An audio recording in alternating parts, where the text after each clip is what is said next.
North Pride is on the move. Raptors hover over a withered carcass. But there is scent of fresher meat in the wind.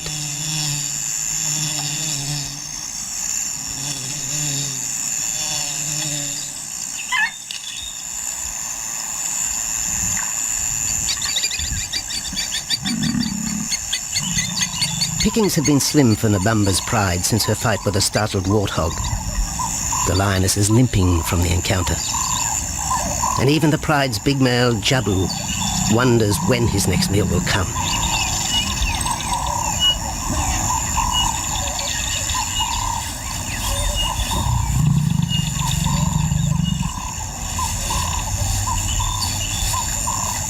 There's been no kill for 3 days, and Nabamba's cubs are hungry. Survival is tough across this tawny continent, and for the lions of Pinda Reserve, etched into the heart of Zululand, only those with speed and cunning will eat.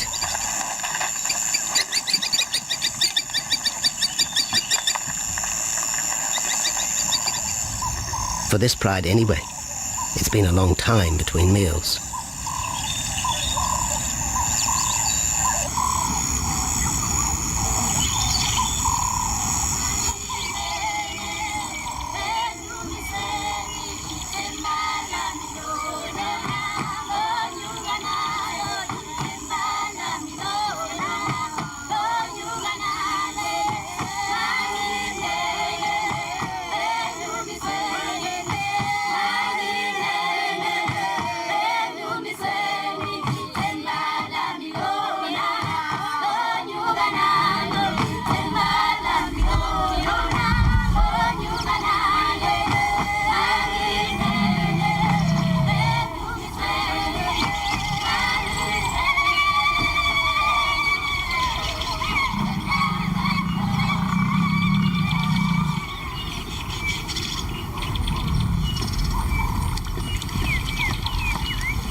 Jabu had waited too long for his lioness to feed him. Overnight, his stealth carried him into the path of a careless zebra. The rest of the herd is still skittish. One animal had already lost his tail to a hungry pride, but for the dazed stallion, it was all over in seconds.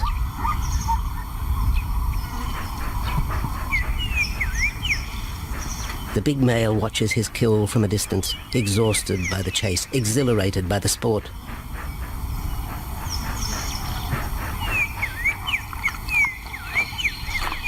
Jabu will feast later. Tired from the hunt, he needs to rest.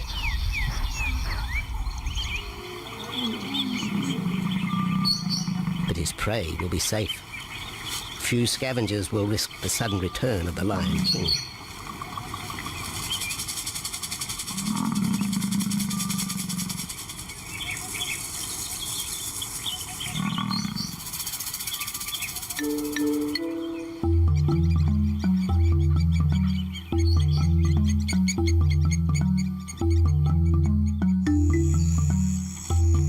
Zulu trackers follow the spoor of Nabamba's Pride across Nziki Marsh.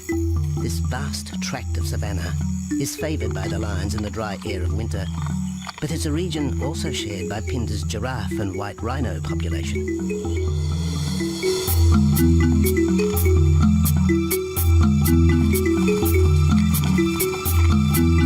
Through modern times, most of southern Africa's wildlife has been ravaged by hunting and habitat loss. Farmland, overgrazed and buffeted by domestic stock, has ripped the heart out of the original bush. The open, broad-leaved woodland, acacia bushveld, and wetland habitat had all but disappeared, taking with it the wildlife.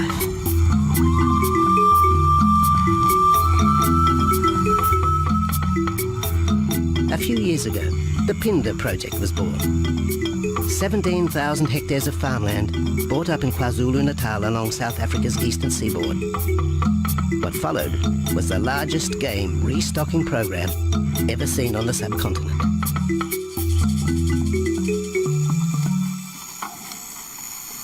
The land was overgrazed to a certain extent and it wasn't in very good shape. They put all these farms together, put a perimeter fence around it, and then brought in a lot of game. We brought in elephant, we brought in rhino. We started off with those sort of animals and then started with cheetah, bringing in cheetah onto the reserve, mainly to get them used to the area before the lions came on, because the lion is a more superior predator as such and would dominate the cheetahs. We wanted to get them settled first before the lions came in.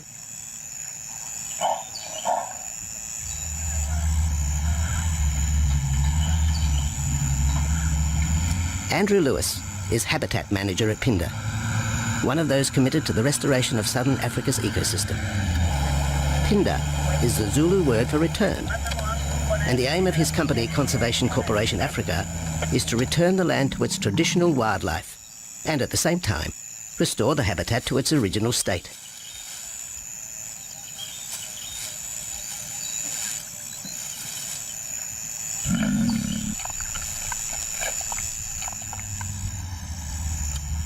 Pinda is cautiously open to top-level tourism, limited and luxurious.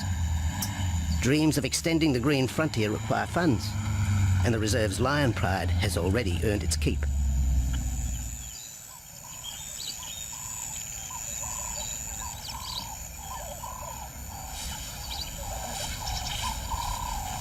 The lions on this property are actually generating revenue for the property through ecotourism, and that they are a benefit to the wildlife because of the draw card. And a few animals, lions, elephants, for example, and rhinos, and possibly giraffes, but those are your main ones that people come to see.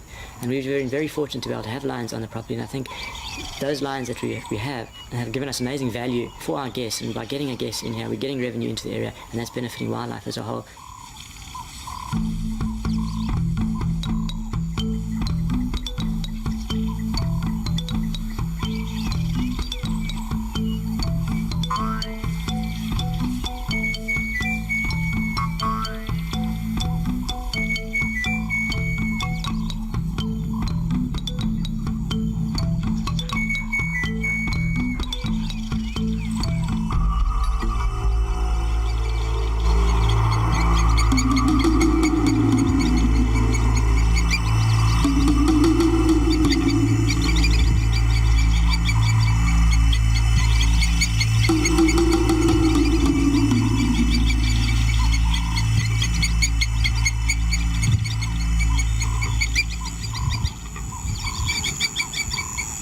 Jabu has returned to his kill. He licks the bloated carcass, but still there is no feeding. Lions will gloat over their prey, delaying the first bite until the meat ripens. For Jabu, the prospect of the meal is to be relished as much as the eventual feast.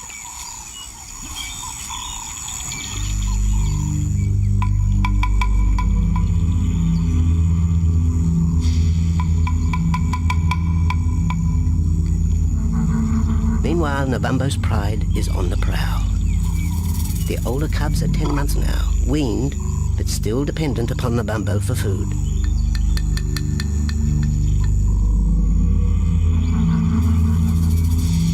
The cubs are learning to stalk, but they won't kill for another 6 months. Young male lions are usually ejected from the pride when they are about 2 years old. Fending for themselves, they form hunting groups with other isolated males. Nabambo's cubs aren't sure what to do with prey so close, but the lioness isn't far behind. Their time for hunting will come. Nabambo's 4-year-old daughter also lives with the pride. She is the mother of the group's youngest offspring, 7-week twins Umveli and Damana. The little cubs have been hidden since birth, and now stay close within the protective circle.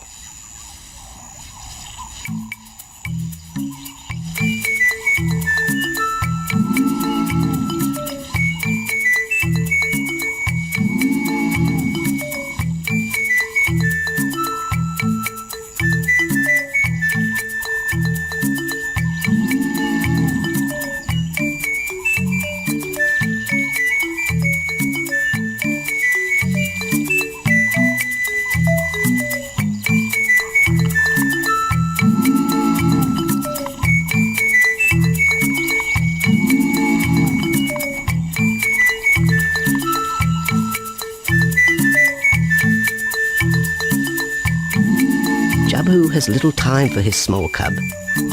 When he is older, the mana will hunt with his father, but for the moment, the big male has nothing to do with his young son. Dejected, the cub finds solace among his siblings.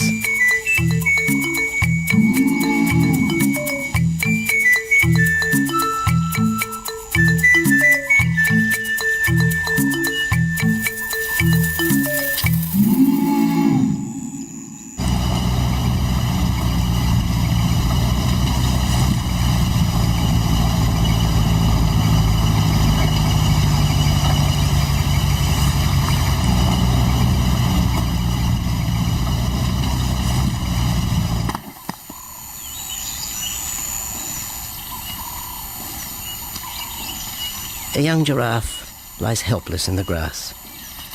The animal's complicated vertebra means it is unable to rest its neck for any length of time. Lack of mobility means blood to the brain slows, leaving the animal disabled.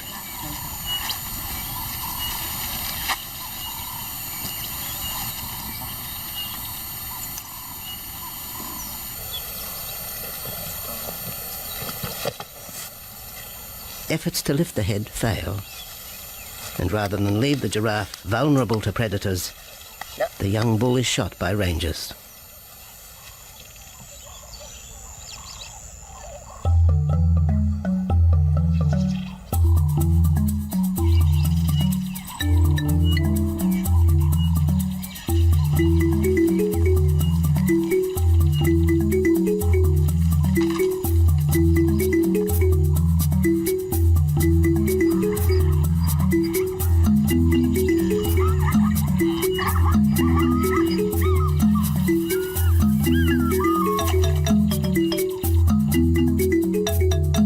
Activity by the waterhole rekindles the interest of the pride. Nabambo is typical of most big cats. They conserve energy 20 hours a day, waking only to groom and hunt.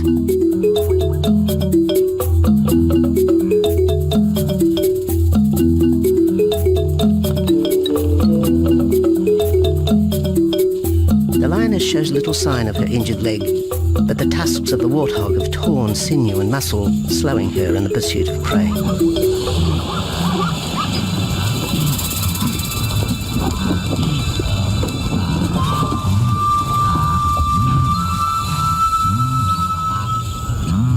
Once again, Nabambo in her pride will go hungry.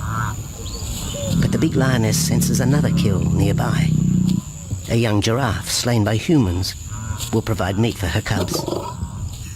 Leaving the pride, Nabambo follows the scent.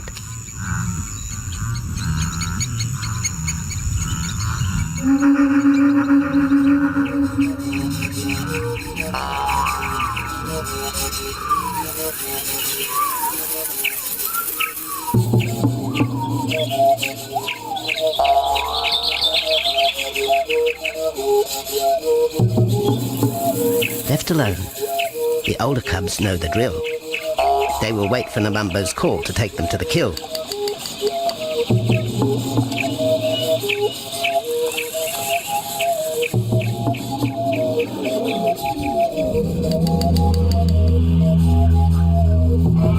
The day moves into shadow. The cubs are restless and a little afraid. Adult lions have few enemies, but cubs, even those 10 months old, are at the mercy of leopard and other predators.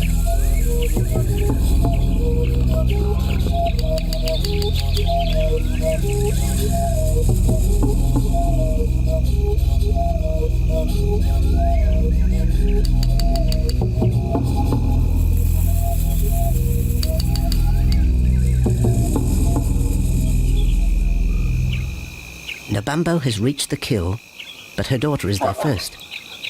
Even though females hunt together, rivalry for the prey is fierce.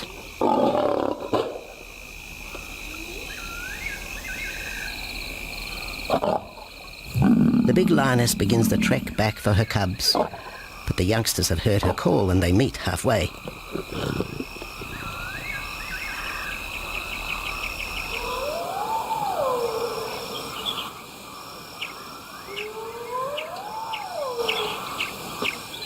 Nabambo settles herself in the long grass. The cubs are unfamiliar with her behaviour.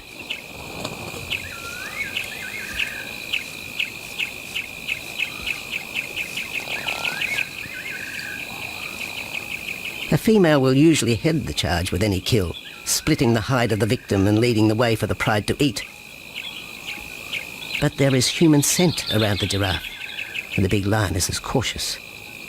She watches her cubs, hidden, alert to any potential threat.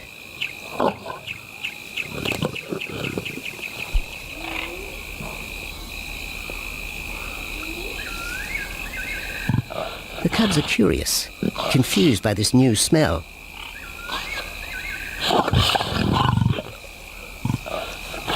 The lioness moves in for a final check, but she has already made up her mind.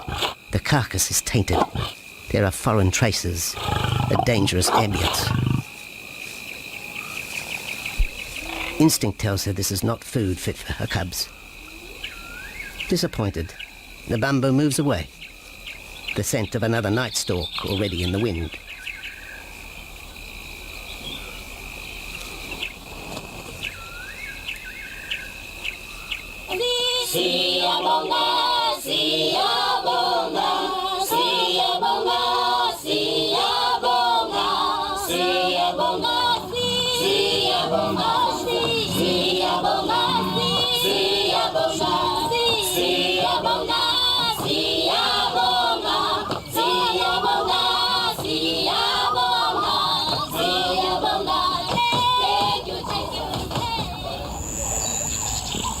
After 2 days, Jabu has returned to his kill with another younger male.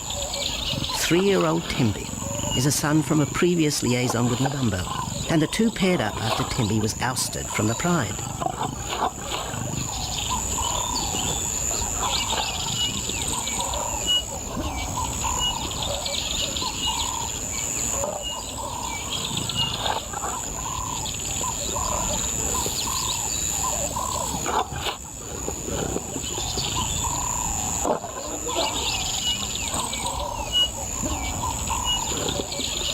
Pride males are lazy and will gladly let the females track down prey. But the theory that males won't hunt is a fallacy. Any hungry male will hunt for himself when no free lunch is provided by the lioness, hyenas or other predators.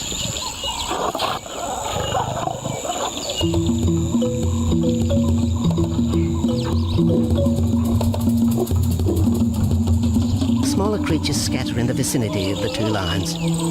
There will be no hunting for a while. Bloated after the zebra kill, both males will sleep for the next day, oblivious of their surroundings.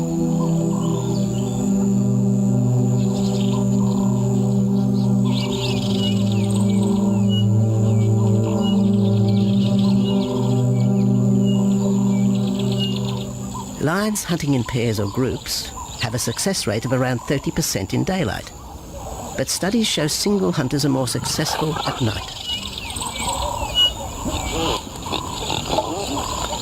Lions are sociable cats, the only group to take part in communal hunts.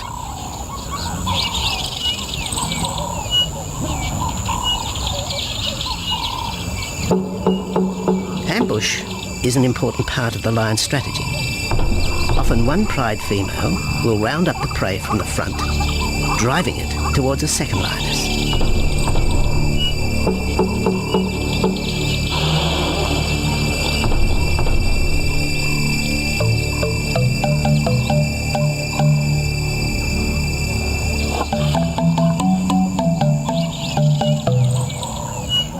As in most cases, the pride male will only get involved if he has to.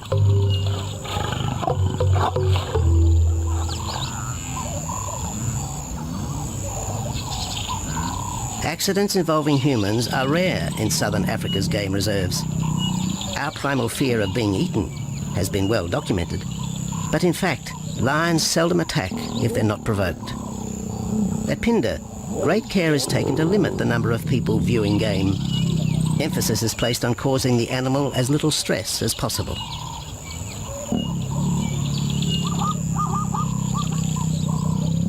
Lion isn't a part of their natural food source. They don't normally go out and hunt people. I think your lions are opportunists though, and I certainly think that if your lion is very hungry, under stress, I don't think they'll necessarily go out to hunt you down, but if you interfere with them, they'll certainly kill you. And there's a good chance they might eat you at the same time.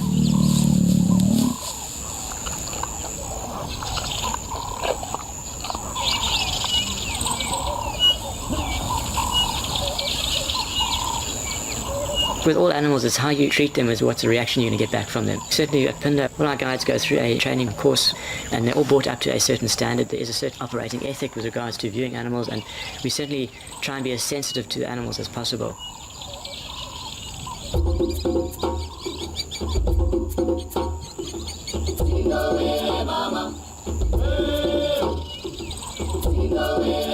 Cradled within the arms of the Yabomba Mountains and the Indian Ocean, Pinda covers one of the most diverse regions of Africa. Here are found 7 different ecosystems, from palm savanna and bushveld to rare sand forest and dense thorn bush, all restored from the pastoral belt which had swept down the east coast.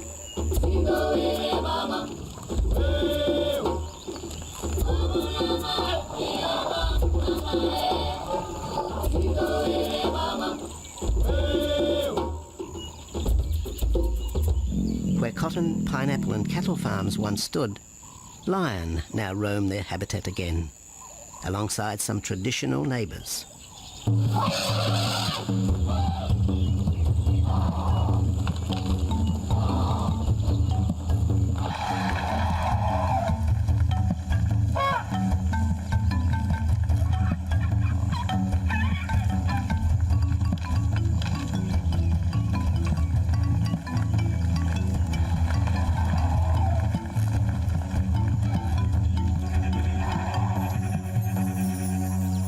Pinda sees its responsibility to the region extending beyond restoration of habitat and wildlife. It provides schools and a clinic for the local Zulu community, as well as employment. In the eyes of Andrew Lewis, essential ingredients for a successful operation. It's very important to involve the communities around your reserve because they have to benefit as well. There's no point in just taking land, get some investors to invest in it, but if you don't allow the people who are on the periphery of that reserve to benefit from it, you're going to have an immense problem with poaching, and they're going to cut your fences down, and you're just going to have an uphill battle.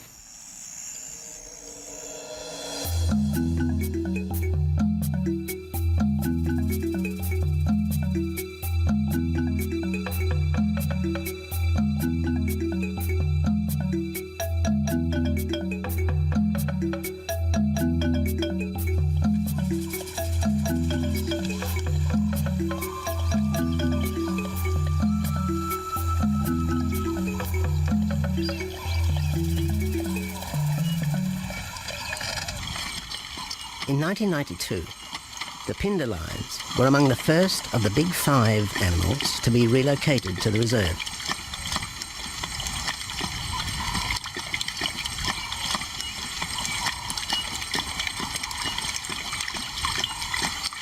The original pride came from the northern province of South Africa, a vast scrubby region flanked by the ragged Drakensberg Mountains near the Mozambique border.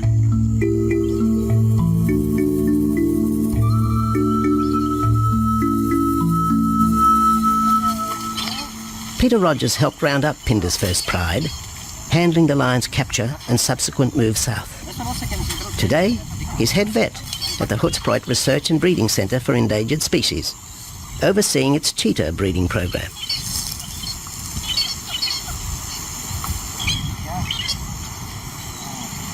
But it's the discovery of what's believed to be a long extinct strain of lion that has put Peter's centre on the map. We were involved in the rescue of these circus animals that came down through Africa and were abandoned in Maputo. We were just founded by an animal welfare group called Animal Defenders based in London. And they said, could we just keep these animals temporary? First they mentioned tigers, and then they came back and said, well, there's 6 lions as well. So we said, yeah, we could hold them temporarily just until they found permanent homes for them, but basically get them out of that predicament that they were and the shocking conditions that they were in Maputo and Mozambique.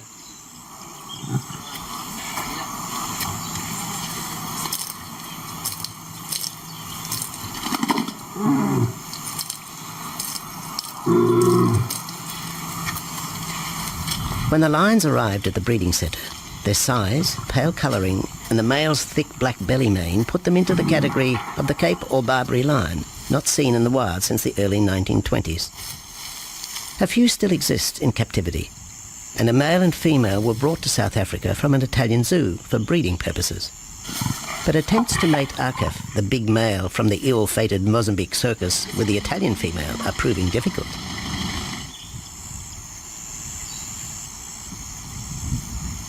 Akef is overprotective, even preventing the lioness from eating when the meat truck arrives.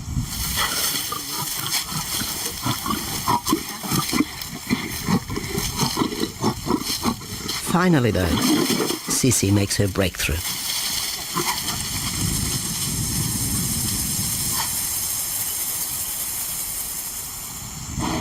We'll see you up in the front there, Mark. You're going to go to that sort of middle central area. Where are you going to go? In the next enclosure, Arturo, the Italian Barbary male, is about to be sedated. His attention to his sister Sisi through the fence is hampering mating efforts, and Peter Rogers is keen to move the big male. He shoots the dart into Arturo's rump. Arturo has been sterilized, but while his breeding days are finished, he'll live out his days at the center. 1.5 minutes now, so... His female companion, another Barbary from the Mozambique circus, is drawn away by the meat truck.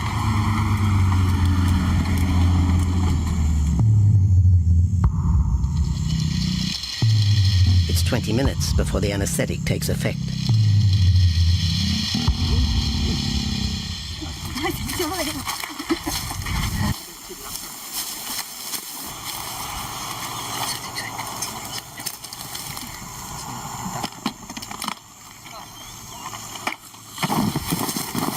It's nice to be the supervisor. Slowly.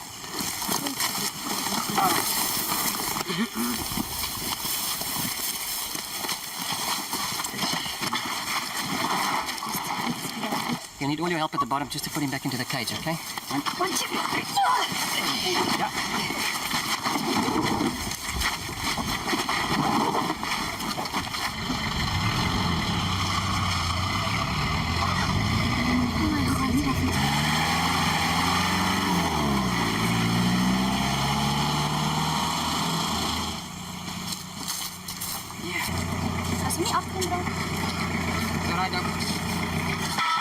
The anesthetic gives Peter Rogers and his team a chance to check over the 12-year-old lion. He'll spend a few weeks in this cage before being returned to his enclosure for observation. I still want to inject him and everything, Mark.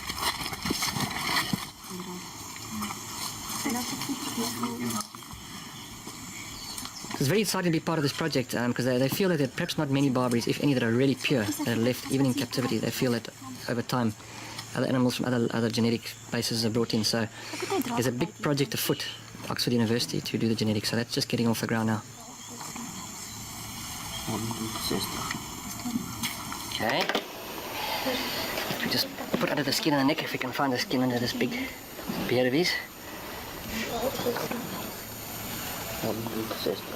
Normally lions wouldn't have this many ticks, but being from Italy, a European lion, he doesn't have that innate or inherent resistance to ticks. It does come with time.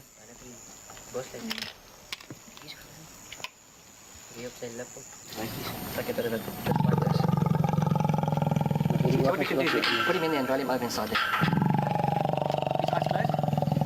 Immediate term now is to get these ones to breed, and we'll take it day by day from there and see how it goes. But the prime object initially was just to get these animals back into good health, and it's developed into something a lot bigger.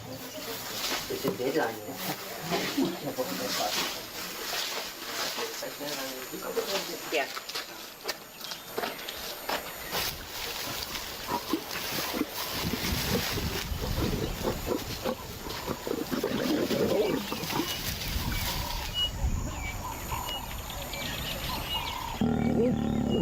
While the breeding centre's lions are healthy, it's not the case a few kilometres away in the Kruger National Park, where TB has ravaged half the population. Infected buffalo have been blamed for the outbreak, primarily in the south of the park, and attempts are being made to fence off the diseased area.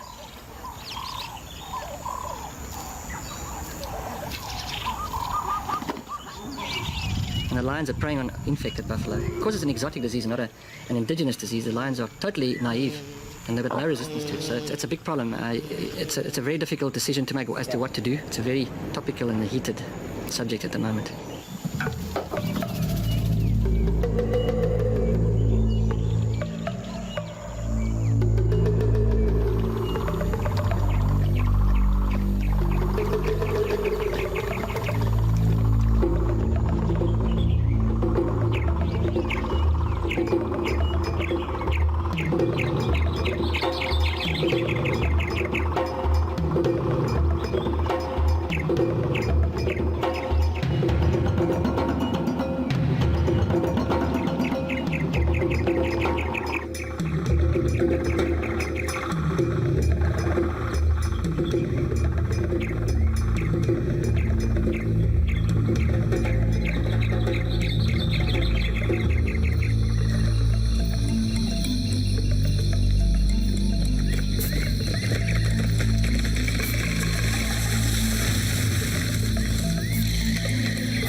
Back in Phinda, the night stalk has begun. Nabambo keeps her cubs close. They're hungry, but tonight only Impala can be tracked down, a morsel for the lioness. Food is scarce at this time of year, so the pride's territory covers a large area. Lions can only afford to be territorial where there is a reliable supply of game.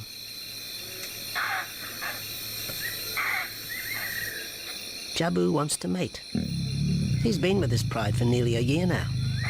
But Nabambo would prefer a larger group of males around her. Eventually, though, Jabu will have to join forces with other males to have a chance of keeping this pride.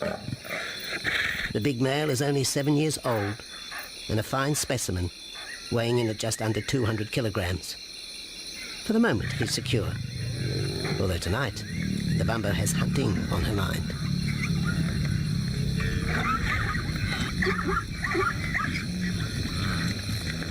The cubs follow in the lioness's wake. If there is a kill, she will feed first. Often, weak cubs lose out to a hungry mother.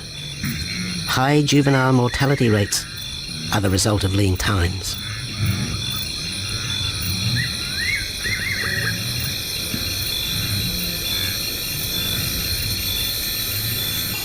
Jabu has had enough. He's been walking for hours. Sleep is more important.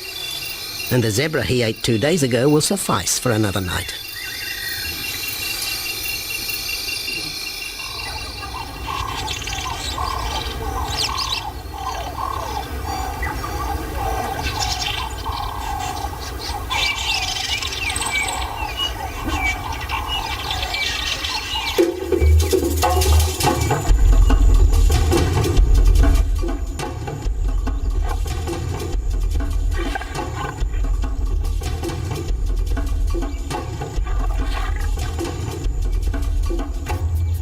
Nabambo has made a kill, a young Nyala buck.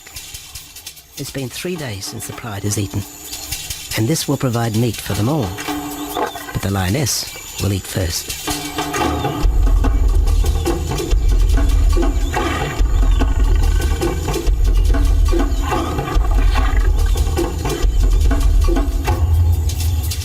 The cubs know the routine. They will get their turn. But Nkosi is hungry. He creeps towards his mother. As the biggest of the cub,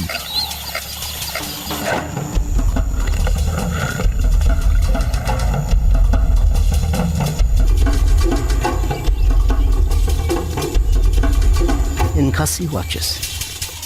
A lioness can eat more than 20 kilograms in a single sitting. This could be a long wait for the little cub. Nkosi approaches the kill cautiously. Sometimes the lioness will turn on her cubs, but today Nabambo is pleased with her efforts.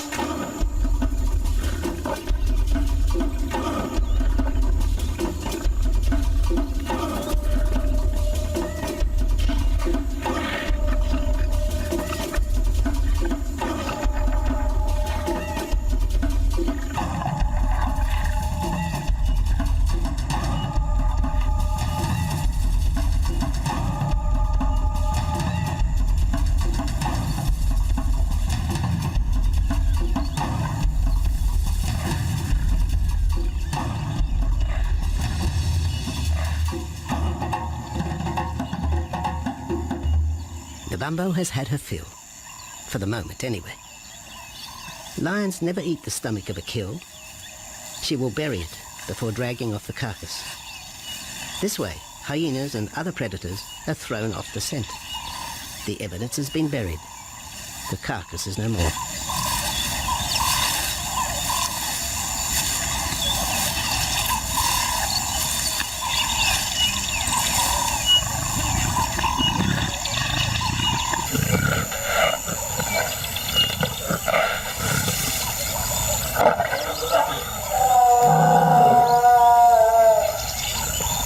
Nabambo's daughter hears the call.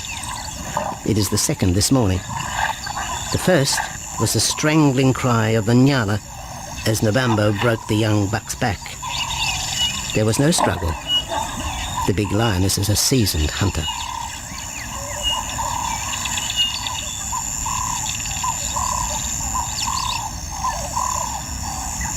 The rest of the pride will feast on the carcass after Nabambo retires. But first, they will drag it into the bushes, away from prying eyes, away from raptors already circling the kill scene.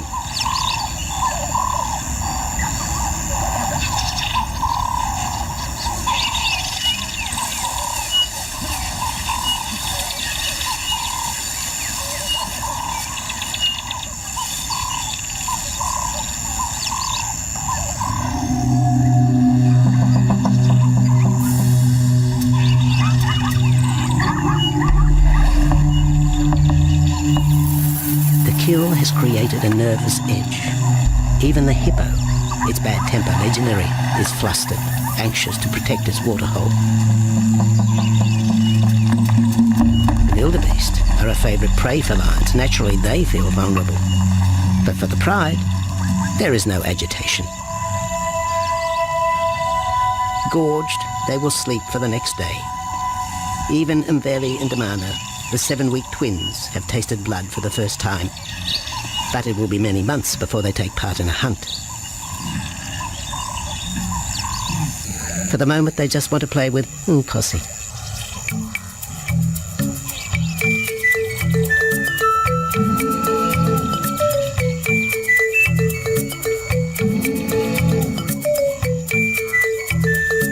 The older cub is beginning to take on the shaggy mane of the bigger males. Within 18 months, he will be hunting with them, competing for his own pride. In the meantime, though, he has to contend with his young siblings.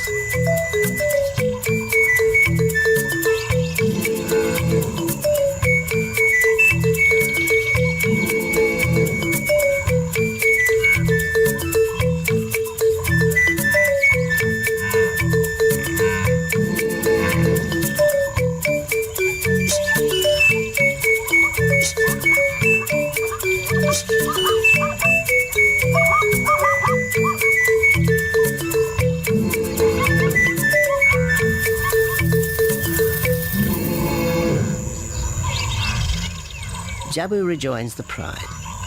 He has missed out on the kill, but he didn't share his zebra with the rest of the pride the previous day.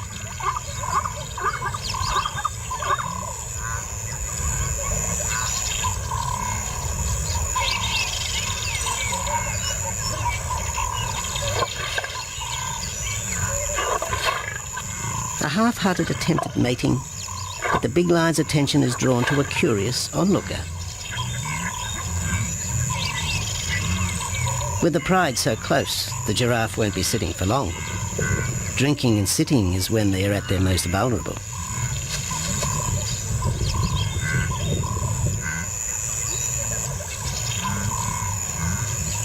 Jabu keeps an eye on his group. Pride takeovers by other males are common, and savage fights can occur between the pride male and the intruder. If a takeover is successful, the new male will usually kill all the suckling young of his former rival. When a nursing mother loses her cubs, she comes into heat within a few weeks. The normal interval between cubs is about 2 years, with a gestation time of 3 to 4 months.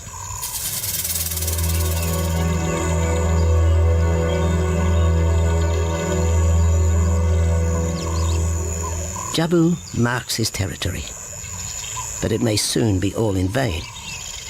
A fresh infusion of lion genes is necessary to avoid the effects of long-term inbreeding. It's likely Jabu and his son Tembi will be swapped for males from another game reserve. This will broaden the bloodlines of future lions and avoid the genetic risks currently facing the pride at Phinda.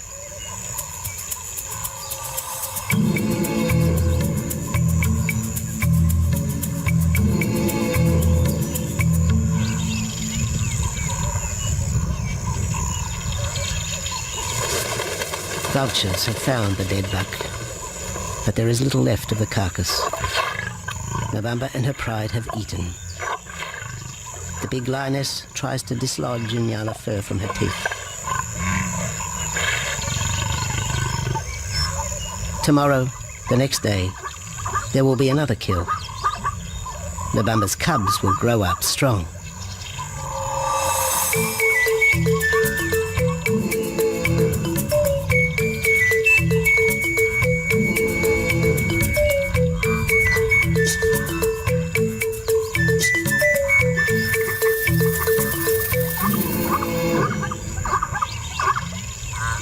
The lion is the greatest of all predators, the essence of all that is Africa.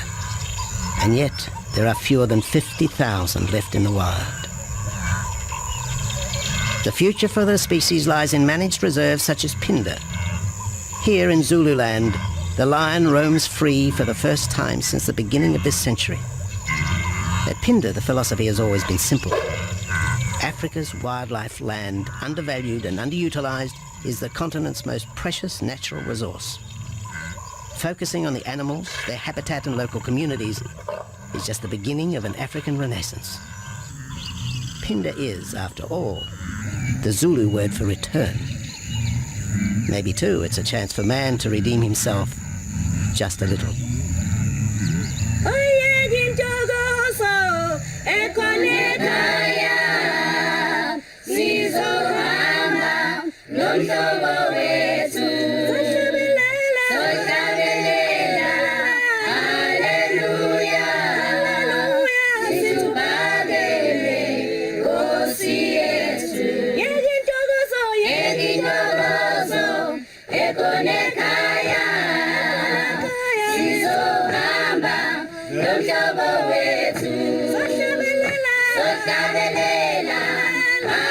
Hallelujah.